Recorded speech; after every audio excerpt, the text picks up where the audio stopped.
Assalamualaikum dear students, welcome to the platform of Nan Academy. I am your host Mohammad Zulqarnain. तो students आज की इस video के अंदर हम फर्स्ट ईयर बायोलॉजी जो हमारी न्यू बुक है इसके चैप्टर नंबर 5 एंजाइम्स बच्चों इसका हम 8th लेक्चर स्टार्ट करेंगे जिसके अंदर हम एंजाइम इनहिबिशन के सेकंड पार्ट को स्टडी करेंगे।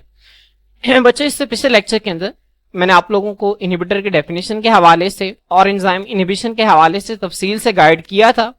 बच्चों मैंने आप लोगों को बताया था कि इनहिबिटर्स जो हैं वो किस तरह से ड्रग्स के तौर पर काम करते हैं, इनहिबिटर्स बच्चों किस तरह से पॉइजन्स के तौर पर काम करते हैं। इसके बाद बच्चों हमने इनहिबिटर्स के टाइप्स को देखा था। मैंने आपको बताया था कि इनहिबिटर्स की बच्चों दो बुनियादी टाइप्स हैं, एक है इरिवर्सिबल इनहिबिटर्स और एक है रिवर्सिबल इनहिबिटर्स। हमारी बुक के अंदर पहले उसने कॉम्पिटिटिव और नॉन कॉम्पिटिटिव इनहिबिटर को एक्सप्लेन किया है और उसके बाद रिवर्सिबल और इरिवर्सिबल इनहिबिटर को एक्सप्लेन किया है। लेकिन आप लोगों को यह बात पता होना जरूरी है कि इनहिबिटर्स की दो बुनियादी टाइप्स हैं, एक है इरिवर्सिबल इनहिबिटर और एक है रिवर्सिबल इनहिबिटर। और फिर रिवर्सिबल इनहिबिटर की आगे से दो टाइप्स हैं, एक को हम नाम देते हैं कॉम्पिटिटिव इनहिबिटर का और एक को हम नाम देते हैं नॉन कॉम्पिटिटिव इनहिबिटर का। बच्चों आज के इस लेक्चर के अंदर हम इन दोनों को तफसील से स्टडी करेंगे। बच्चों इससे पहले पिछले लेक्चर का एक ओवरव्यू ले लेते हैं। बच्चों यहाँ पे देख सकते हैं रिवर्सिबल एंड इरिवर्सिबल इनहिबिटर्स। बच्चों मैंने आपको बताया था कि जो इरिवर्सिबल इनहिबिटर्स होते हैं इसमें इनहिबिटर और एंजाइम के दरमियान बॉन्ड जो है वो बहुत ही मजबूत होता है। इतना मजबूत बॉन्ड होता है कि उस इनहिबिटर के असर को जो है वो दोबारा से उलट नहीं किया जा सकता, उसको दोबारा से एंजाइम से अलग नहीं किया जा सकता। बच्चों इसकी जो मिसाल है वो पेनिसिलिन है। पेनिसिलिन एक एंटीबायोटिक है जो कि बच्चों बैक्टीरिया को मारने के लिए इस्तेमाल होती है और ये बैक्टीरिया के अंदर बच्चों उन एंजाइम्स को इनहिबिट करती है जो कि बैक्टीरिया के अंदर सेल वॉल की सिंथेसिस करवाते हैं। ठीक है, मैंने आपको बताया था कि इरिवर्सिबल इनहिबिटर्स को बच्चों हम अलग नहीं कर सकते, ना डाइल्यूशन के जरिए, ना डायलाइसिस के जरिए और ना ही सबस्ट्रेट की कंसंट्रेशन को बढ़ाकर। इसके बाद बच्चों हमने रिवर्सिबल इनहिबिटर्स को पढ़ा था। मैंने आपको बताया था कि रिवर्सिबल इनहिबिटर्स जो हैं बच्चों ये एंजाइम से अलग हो जाते हैं। क्यों अलग हो जाते हैं? क्योंकि एंजाइम और रिवर्सिबल इनहिबिटर के दरमियान जो बॉन्ड है बच्चों वो वीक होता है, हाइड्रोजन बॉन्ड्स मौजूद होते हैं। हम रिवर्सिबल इनहिबिटर्स को डाइल्यूशन के जरिए, डायलाइसिस के जरिए या फिर सबस्ट्रेट की कंसंट्रेशन बढ़ाकर एंजाइम से अलग कर सकते हैं। बच्चों इसकी एग्जाम्पल जो था वो हमने इसमें मैलोनेट को देखा था कि जो मैलोनेट है ये एक रिवर्सिबल इनहिबिटर है। बच्चों मैंने आप लोगों को डायग्राम से क्रेब्स साइकिल का ये जो स्टेप है मैंने आपके लिए शो करवाया था। बच्चों जो सक्सिनेट है एक एंजाइम जिसका नाम है सक्सिनिक डिहाइड्रोजिनेज, जिसे सक्सिनेट डिहाइड्रोजिनेज भी कहते हैं। ये सक्सिनेट को बच्चों फ्यूमारेट के अंदर कन्वर्ट करता है। कैसे कन्वर्ट करता है? ये सक्सिनेट में से दो हाइड्रोजन को निकाल लेता है। अब बच्चों जो दो हाइड्रोजन निकालता है एफएडी को दे देता है और एफएडी उन दो हाइड्रोजन को एक्सेप्ट करके एफएडीएच2 के अंदर कन्वर्ट हो जाता है और नतीजा में क्या होता है? सक्सिनेट फ्यूमारेट के अंदर कन्वर्ट हो जाता है। ठीक है, अब बच्चों यहां पर एक इनहिबिटर जिसका नाम है मैलोनेट, क्या नाम है बच्चों? मैलोनेट, वो आता है और वो सक्सिनेट डिहाइड्रोजिनेज के साथ आकर अटैच हो जाता है सक्सिनेट की जगह पर। ठीक है, अब मैलोनेट क्या करता है बच्चों? सक्सिनेट डिहाइड्रोजिनेज की एक्टिव साइट के ऊपर आकर अटैच हो जाता है सक्सिनेट की जगह पर, जिसके नतीजा में बच्चों जो एंजाइम है ये ब्लॉक हो जाता है और ये जो रिएक्शन है ये रुक जाता है। बच्चों इस मिसाल को हमने पिछले लेक्चर के अंदर पढ़ा था। बच्चों इसी एग्जांपल को आज हम कंपैरेटिव इनहिबिटर के अंदर भी तफसील से देखेंगे, तो आप लोगों ने इसको बहुत अच्छे तरीके से याद रखना है। बच्चों आए अब हम जो है वो competitive and non competitive inhibitor जो है इसको स्टार्ट करते हैं। बच्चों हमारी बुक में लिखा हुआ है, वो लिखता है कि two general classes of inhibitors are recognized, competitive inhibitor and non competitive inhibitor. अब बच्चों अगर आप कॉम्पिटिटिव इनहिबिटर के ऊपर गौर करें तो कॉम्पिटिटिव लफ्ज जो है ना बच्चों ये निकला है कंपटीशन से, और कंपटीशन का मतलब होता है बच्चों मुकाबला करना। ज़हन में रखें बच्चों, कंपटीशन उस वक्त डेवलप होता है जब रिसोर्सेज लिमिटेड होते हैं। बच्चों क्या होते हैं? जब रिसोर्सेज क्या होंगे बच्चों? लिमिटेड होंगे। लिमिटेड होने से मुराद ये है कि महदूद होंगे, थोड़े होंगे। उस वक्त एक कंपटीशन जो है वो डेवलप होता है, और जब रिसोर्सेज अनलिमिटेड होते हैं तो किसी भी किस्म का कोई कंपटीशन नहीं होता। मैं आपको एक मिसाल से समझाता हूं। बच्चों मैं क्लास में गया हूं, उस क्लास के अंदर 100 स्टूडेंट्स हैं। अब मैं कहता हूं कि मैं एक टेस्ट लूंगा बायोलॉजी का। बच्चों 50 मार्क्स का टेस्ट होगा और जो टॉप 3 पोजीशंस होंगी उनको प्राइज मिलेगा। अब बच्चों 100 स्टूडेंट्स हैं और प्राइज कितने हैं? 3 हैं। अब बच्चों 100 स्टूडेंट्स में 3 प्राइजेस के लिए कंपटीशन होगा। अब यहाँ पे प्राइज जो है बच्चों ये रिसोर्स है, ये महदूद है, ये 3 है और उसको चाहने वाले तलबा जो हैं वो 100 हैं। तो 100 स्टूडेंट्स के दरमियान एक कंपटीशन होगा ताकि वो उस प्राइज को हासिल कर सकें। तो बच्चों अगर क्या हो, अगर मैं कहूं कि 100 बच्चे हैं मेरे पास और बच्चों मैं कहूं कि मैं सब बच्चों को इनाम दूंगा, चाहे टेस्ट में जिस मर्जी स्टूडेंट के जो मर्जी मार्क्स आए, लेकिन मैं इनाम जो है वो सबको दूंगा, क्या अब कोई कंपटीशन डेवलप होगा? बच्चों कोई कंपटीशन डेवलप नहीं होगा, क्योंकि अब जो इनाम है, जो रिसोर्स है वो क्या है, अनलिमिटेड है। तो ज़हन में रखें कि कंपटीशन सिर्फ उसी सूरत में डेवलप होता है जब रिसोर्सेज लिमिटेड होते हैं। दोस्तों कॉम्पिटिटिव इनहिबिटर पर आप इसी कॉन्सेप्ट को अप्लाई कर सकते हैं। कॉम्पिटिटिव इनहिबिटर में बच्चों जो रिसोर्स है वो एंजाइम की एक्टिव साइट है। ये जो एंजाइम है ना बच्चों, जो आपको नजर आ रही है, this is the active site. बच्चों जो एक्टिव साइट है, रिसोर्स कैसे है, ठीक है, क्योंकि इसको पाने वाले ज्यादा है। अब बच्चों इसको पाने वाला कौन है? इसको पाने वाला एक है सबस्ट्रेट और एक है इनहिबिटर। अब सबस्ट्रेट चाहता है कि मैं इस एक्टिव साइट पे जाकर अटैच हूं और इनहिबिटर चाहता है कि मैं इस एक्टिव साइट पे जाकर अटैच हूं। अब बच्चों दोनों में एक मुकाबला होता है, कंपटीशन होता है, और बच्चों अगर इनहिबिटर इस मुकाबले को जीत कर यहां पर आकर अटैच हो जाता है, ठीक है, तो बच्चों इस एंजाइम के एक्टिव साइट को ब्लॉक कर देगा। तो ऐसा इनहिबिटर जो कि मुकाबले के जरिए, मुकाबले के नतीजा में एंजाइम की एक्टिविटी को ब्लॉक करता है, ऐसे इनहिबिटर को हम कॉम्पिटिटिव इनहिबिटर का नाम देते हैं। ठीक है, ये ऐसा इनहिबिटर है जो कि मुकाबले के जरिए, ठीक है, एंजाइम के एक्टिव साइट के साथ जाकर अटैच होता है। तो मैं उम्मीद करता हूं कि आप लोगों को इसकी बहुत अच्छी अंडरस्टैंडिंग हो गई होगी। तो बच्चों नॉन कॉम्पिटिटिव इनहिबिटर में सबस्ट्रेट और एंजाइम के दरमियान किसी भी किस्म का कोई कॉम्पिटिशन, कोई मुकाबला नहीं होता। बच्चों आए अब हम जो है उसको तफसील से स्टडी करते हैं। देखिए बच्चों कॉम्पिटिटिव इनहिबिटर, इसकी डेफिनेशन देखिए, A competitive inhibitor resembles the enzyme substrate। बच्चों एक जो competitive inhibitor है वो enzyme के substrate के साथ क्या रखता है, मुशाबिहत रखता है। बच्चों मैं आपको नीचे डायग्राम से दिखाता हूं। बच्चों यहाँ पर देख सकते हैं कि एंजाइम है और ये एक्टिव साइट है। अब बच्चों एंजाइम की एक्टिव साइट पर सबस्ट्रेट को अटैच होने के लिए इसकी शेप जो है बच्चों इसके मुताबिक होना लाजमी है। इसकी शेप इसके मुताबिक होना लाजमी है। अब बच्चों मैं फर्ज करूं यहाँ पे एक सबस्ट्रेट है मेरे पास, ये क्या ये सबस्ट्रेट यहाँ पे आके अटैच हो सकता है? नहीं अटैच हो सकता बच्चों। अब ये खास तरह का सबस्ट्रेट है, इसकी खास शेप है जो कि इस एक्टिव साइट की शेप के अकॉर्डिंग है, और ये यहाँ पे आकर अटैच होगा और फिर ये प्रोडक्ट के अंदर कन्वर्ट होगा।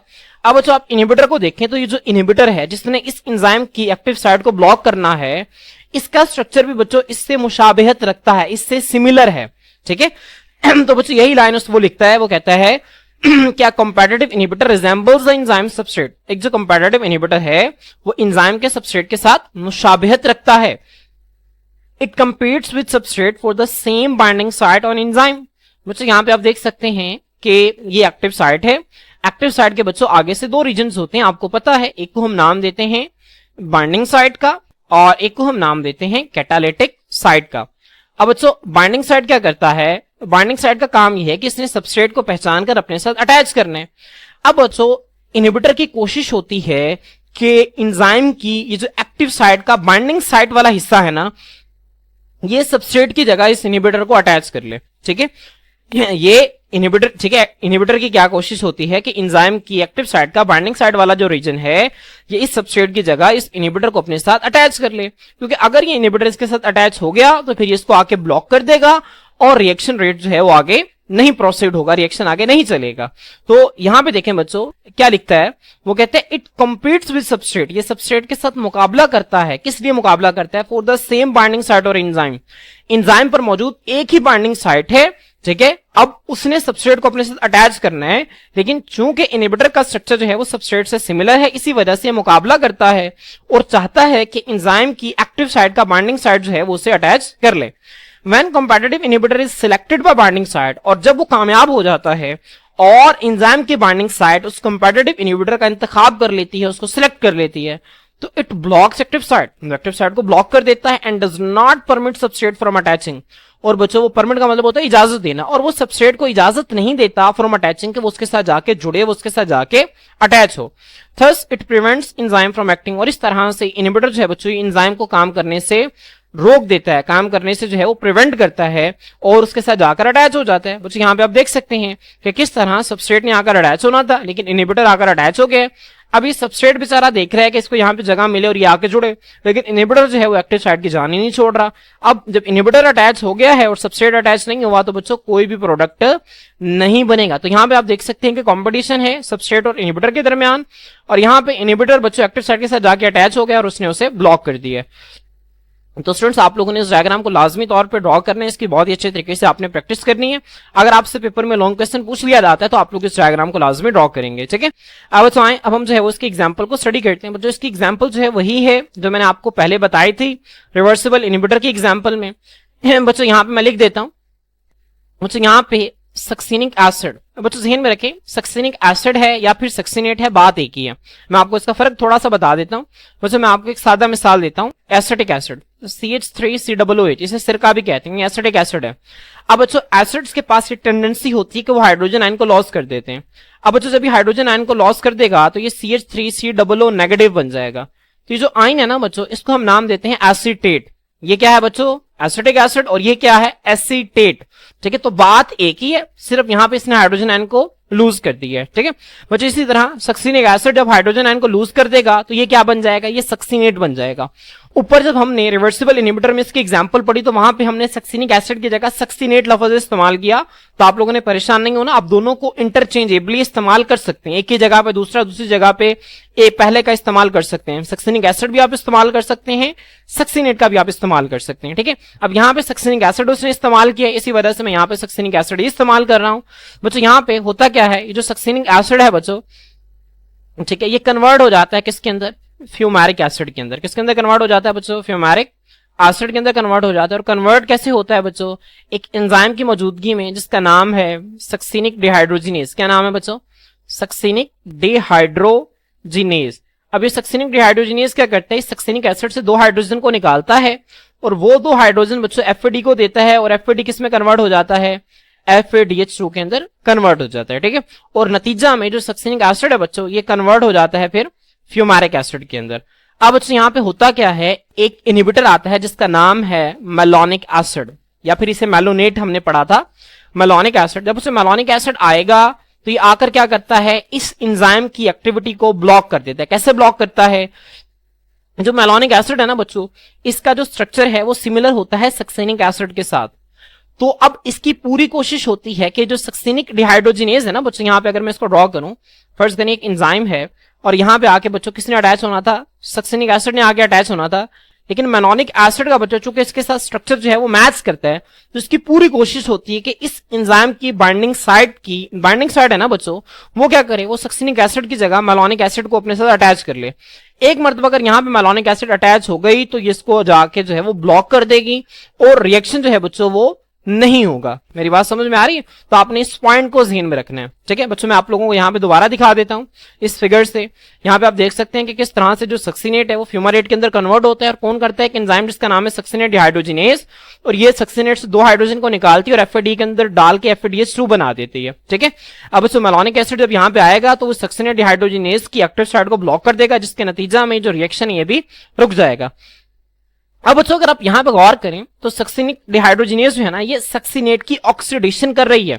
ऑक्सीडेशन का मतलब होता है बच्चों, तीन डेफिनेशन है ऑक्सीडेशन की, addition of oxygen is called oxidation, loss of hydrogen is called oxidation, loss of electrons is called oxidation.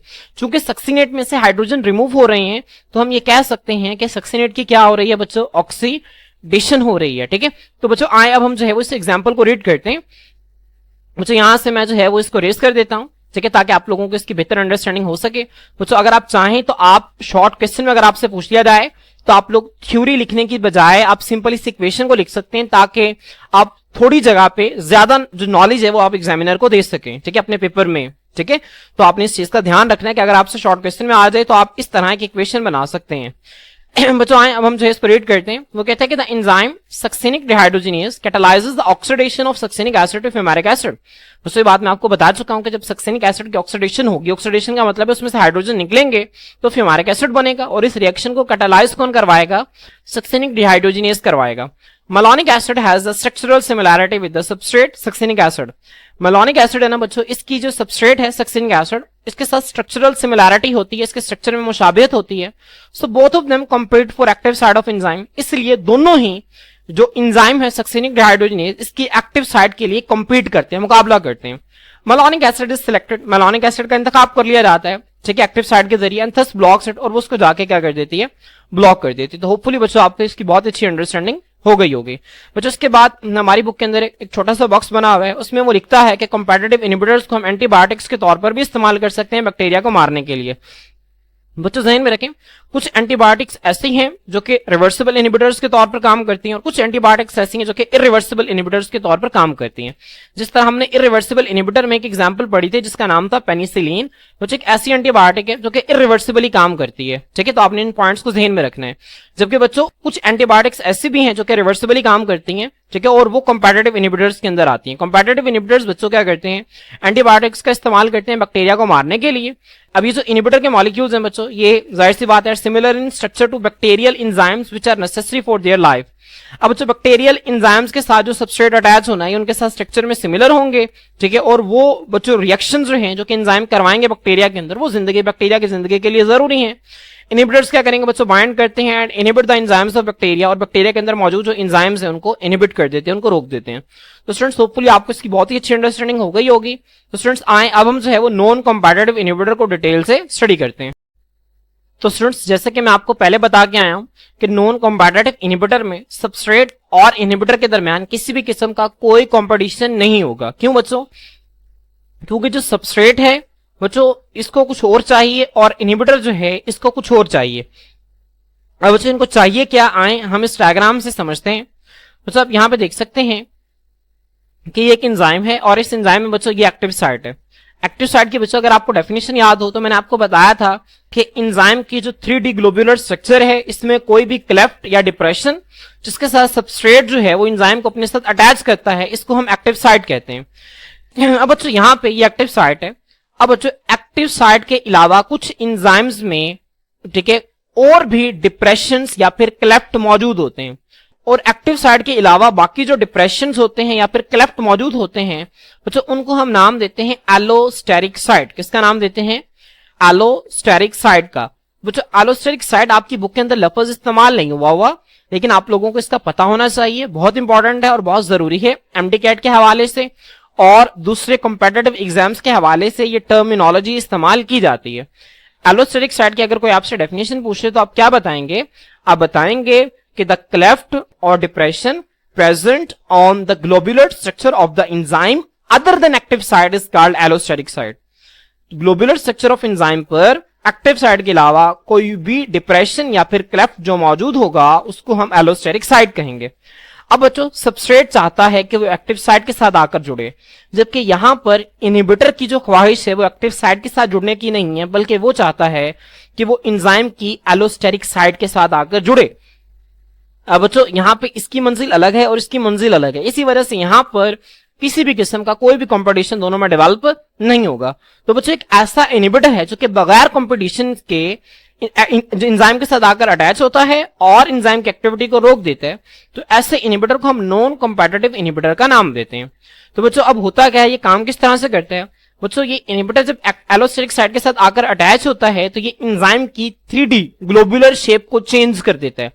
अब बच्चों जब एंजाइम की शेप चेंज हो गई है तो कभी भी सबस्ट्रेट आकर उस एक्टिव साइट के साथ आकर नहीं जुड़ेगा। बच्चों यहां पे आप देखें ये एंजाइम है और ये इनहिबिटर है, एंजाइम इनहिबिटर के साथ बाइंड किया तो एंजाइम इनहिबिटर कॉम्प्लेक्स बना।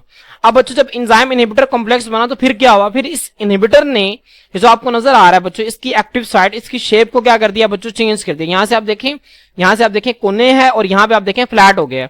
अब इसने इसकी शेप को क्या कर दिया, चेंज कर दिया, और इस तरह से चेंज कर दिया है कि अब अगर सबस्ट्रेट चाहे भी तो वो इस एक्टिव साइट के साथ आकर अटैच नहीं हो सकता। जब बच्चों को सबस्ट्रेट आकर अटैच ही नहीं होगा तो एंजाइम सबस्ट्रेट कॉम्प्लेक्स जो है वो भी नहीं बनेगा। जब एंजाइम सबस्ट्रेट कॉम्प्लेक्स ही नहीं बनेगा तो बच्चों जो प्रोडक्ट है वो कैसे बनेगी, मेरी बात समझ आ रही है। एंजाइम सबस्ट्रेट कॉम्प्लेक्स ही तो आगे एंजाइम और प्रोडक्ट के अंदर कन्वर्ट होते हैं।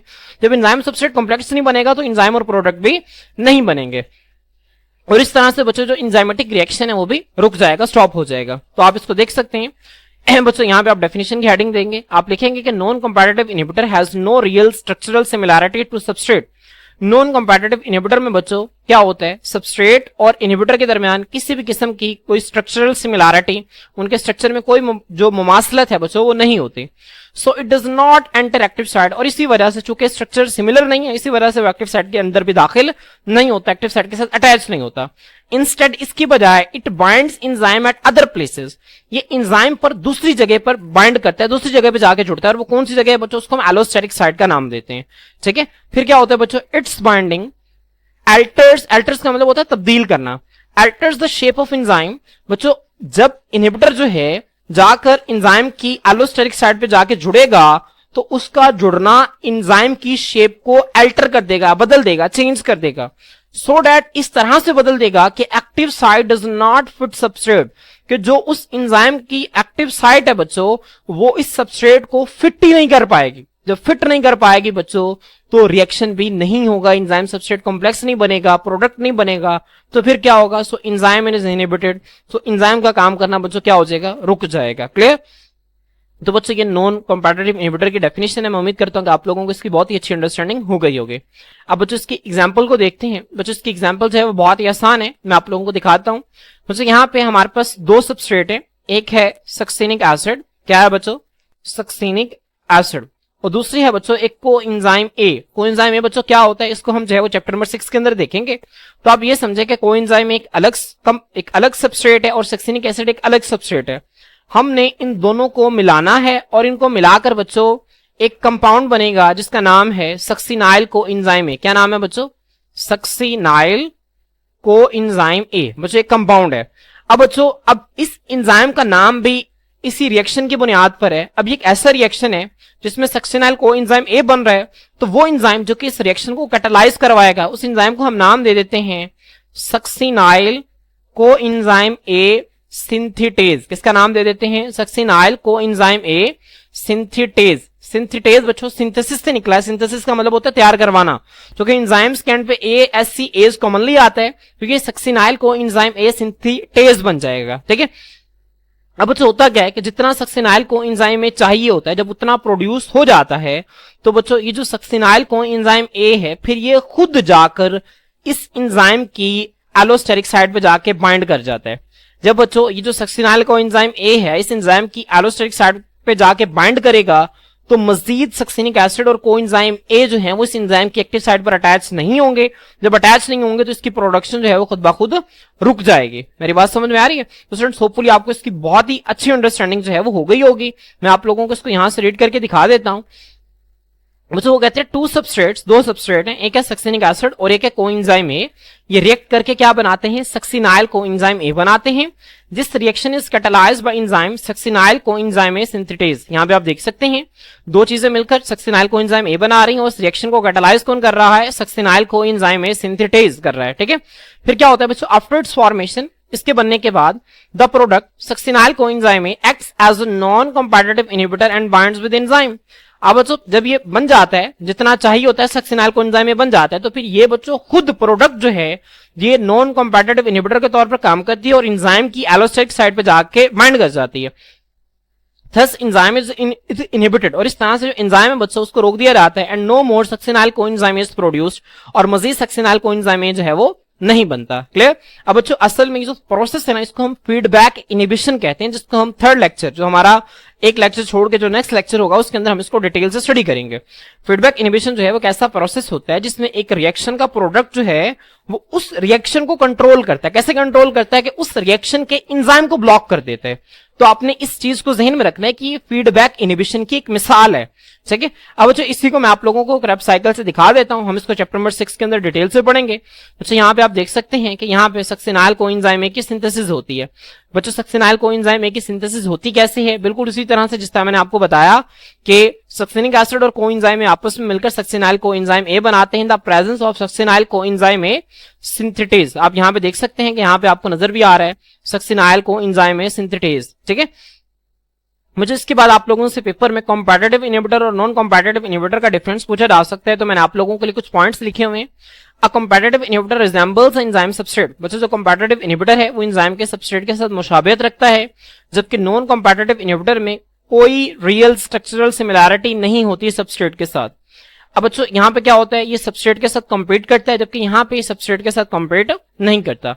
It attach to active site on enzyme. ये एंजाइम पर एक्टिव साइट के साथ जाकर अटैच होता है। It attach to a place other than active site. Active site के अलावा दूसरी जगह जिसको हम एलोस्टेरिक साइट कहते हैं वहां पे जाके अटैच होता है। इसके एग्जांपल देखें, सक्सिनिक डिहाइड्रोजिनेज जो है ये कॉम्पिटिटिव इनहिबिटर के तौर पर काम करेगी, जबकि सक्सिनाइल कोएंजाइम ए सिंथेटेज जो है बच्चों ये नॉन कॉम्पिटिटिव इनहिबिटर के तौर पर काम करती है। तो होपफुली बच्चों आपको इस लेक्चर की बहुत ही अच्छी अंडरस्टैंडिंग हो गई होगी। आज के लिए इतना ही। इंशाल्लाह नेक्स्ट लेक्चर के अंदर हम नेक्स्ट टॉपिक के साथ आपके खिदमत में हाजिर होते हैं। आज के लिए इतना ही। अल्लाह हाफिज।